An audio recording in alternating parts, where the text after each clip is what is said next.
कोलकाता में अब वार्डों की संख्या बढ़ाने की तैयारी है। विधानसभा के खास सत्र में मुख्यमंत्री शुभेंदु अधिकारी ने बताया है कि वार्ड बढ़ाने के लिए डिलिमिटेशन का प्रस्ताव लाया गया है। इसके बाद तय होगा कि किस वार्ड की सीमा कहां तक होगी और उसमें कितने वोटर्स होंगे। इसको लेकर राज्य चुनाव आयोग में 2 बार सर्वदलीय बैठक बुलानी भी होगी। संसद में क्या कुछ शुभेंदु अधिकारी ने कहा है, सुन लेते हैं।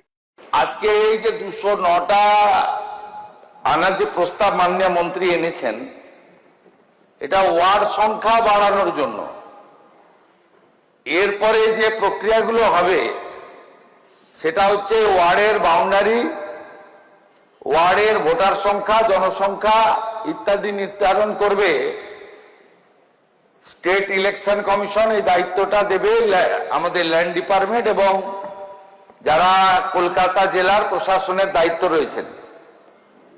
তারপরে তার একটা ড্রাফট নোটিফিকেশন হবে।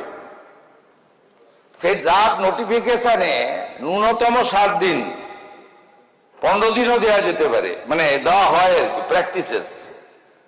Claim and objection from the common people disposal হবে এবং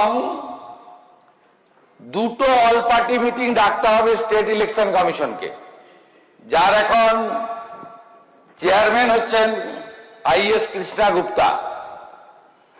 প্রথম ড্রাফট পাবলিকেশন যেদিন হচ্ছে তার আগের দিন একটা অল পার্টি মিটিং হবে, আর ফাইনাল পাবলিকেশন অফ দি যে ডিলিমিটেশন তার আগে অল পার্টি মিটিং হবে। अगर आप अपने बिजनेस, शॉप, कंपनी या सर्विस को ज्यादा कस्टमर तक पहुंचाना चाहते हैं एडवर्टीजमेंट के जरिए, तो आप न्यूज टैग इंडिया और हालात बंगाल से कांटेक्ट करें। फोन नंबर 9831060581 या फिर 8240148182 पर कॉल करें।